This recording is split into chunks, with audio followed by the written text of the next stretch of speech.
Bienvenidos. Hoy resolveremos el 10º ejercicio de la segunda parte del práctico. En este ejercicio lo que nos pide es llevar a formato humano el archivo etc.pswd. El archivo etc.pswd es un archivo de Linux donde tiene su usuario. Veremos a continuación cómo es un archivo etc.pswd. Aquí tenemos el ejemplo pasado y como vemos es un archivo que tiene diferentes líneas y en cada línea el primer campo viene a ser el nombre del usuario. Fíjense que en una línea está el usuario, dos puntos, la contraseña cifrada, dos puntos, el ID de usuario, dos puntos, el ID de grupo, dos puntos, una descripción del usuario, dos puntos, el directorio home de ese usuario, dos puntos, la shell que va a ejecutar ese usuario. Así cada una de las líneas tiene esta información. Por ejemplo, en la descripción hay algunas líneas que tienen estas tres comas que están de más.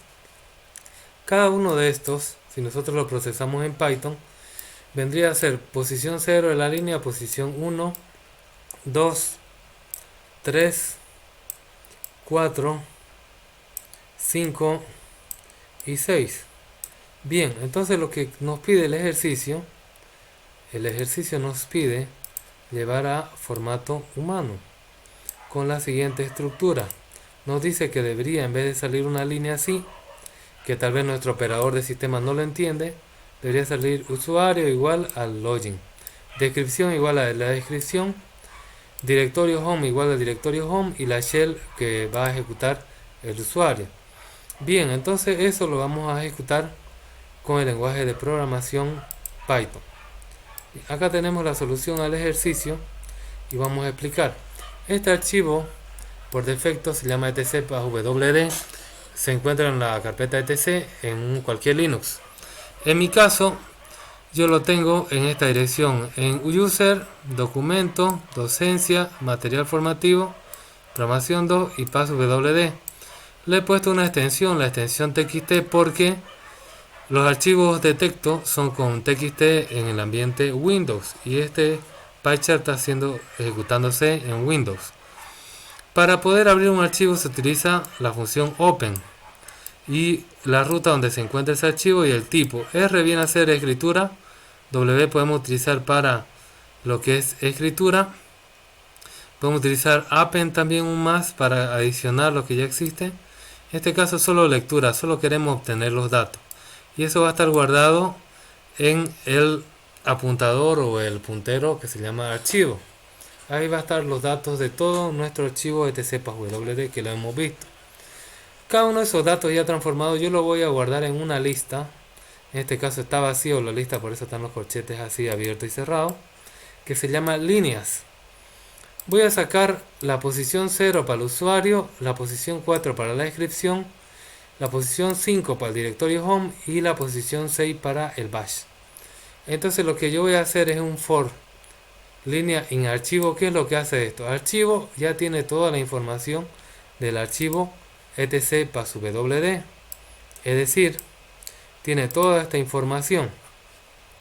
¿Ya? ¿Y qué hace el for? El for lo que hace es recorre línea por línea en cada uno de sus ciclos y lo guarda en cada ciclo en una variable temporal línea el contenido de cada una de las líneas del archivo que va recorriendo línea por línea. Bien, entonces ¿qué es lo que hace con esa línea? Esa línea lo va a procesar. Esa línea es un string que tiene esa información, una línea separada por dos puntos. Esa línea yo la voy a volver una lista, un vectorcito. Entonces esa línea .split, la función split me permite separar una cadena y volverla a una lista por un separador que yo le dé. En este caso el separador que yo quiero de cada una de las líneas viene a ser los dos puntos para separarme los diferentes campos, ¿no? El login, la descripción, el directorio home y la shell que va a ejecutar. Entonces todo eso está separado por dos puntos, si se fijan. Entonces ese va a ser el separador que yo voy a utilizar para procesar cada línea. Y simplemente lo que voy a hacer, voy a crearme una cadena que se llama formato humano. Primero le voy a dar usuario más y el elemento en la posición 0, que viene a ser el usuario, el login. Le voy a aumentar después con el más igual la descripción y va a ser el elemento en la posición 4. Luego va a ser el directorio home, que va a ser el elemento en la posición 5. Y la share, que es el elemento en la posición 6. Y eso lo voy a agregar. Esta cadena formada ya con el formato humano a la lista o al vector que se llama líneas. Después de recorrer todo el archivo, lo voy a cerrar. Siempre se debe cerrar porque si no hay problema de basura en la memoria. Finalmente voy a recorrer este de acá, que se llama líneas. Ya viene a ser una lista con la información del archivo procesado, con los campos que solo me interesa a mí y que ya tiene el formato humano. Lo voy a recorrer y lo voy a guardar en cada ciclo del for, cada una de los elementos de este vectorcito o esta lista líneas, ya, y lo voy a guardar en esta variable línea y lo voy a imprimir.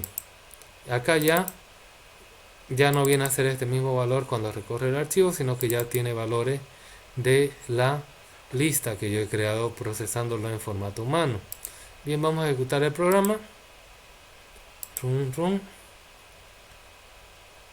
Y acá nos sale, fíjense, los usuarios. Acá está, por ejemplo, usuario L. Vargas, descripción Leonardo Vargas Peña, directorio home L. Vargas, shell bin bash. El principio era el usuario root, que también está al inicio. Usuario root, descripción root, directorio home barra root. Este no está dentro de home porque es el usuario principal de un sistema Linux. Y la shell se llama bin bash. Si se fijan, estamos procesando un archivo de configuración de un Linux, pero también se puede procesar archivos de configuración de sistemas embebidos, de procesadores, de sistemas SCADA, para llevarlo a un formato humano o simplemente para procesar este texto de alguna forma y obtener datos. Acá en este usuario L. Vargas, si nosotros nos vamos al archivo original etc-w, vemos que ese usuario tiene 3 comas al final, pero no aparece ya en el procesado. ¿Por qué no aparece en la descripción esas 3 comas que tenía inicialmente? Vemos que en el procesado, ahí está, vemos que no aparece. Porque acá al elemento 4 no se le añade directamente, sino antes se le hace un reemplazamiento de que se encuentra una coma, lo reemplace por una cadena vacía y así desaparecen esas comas.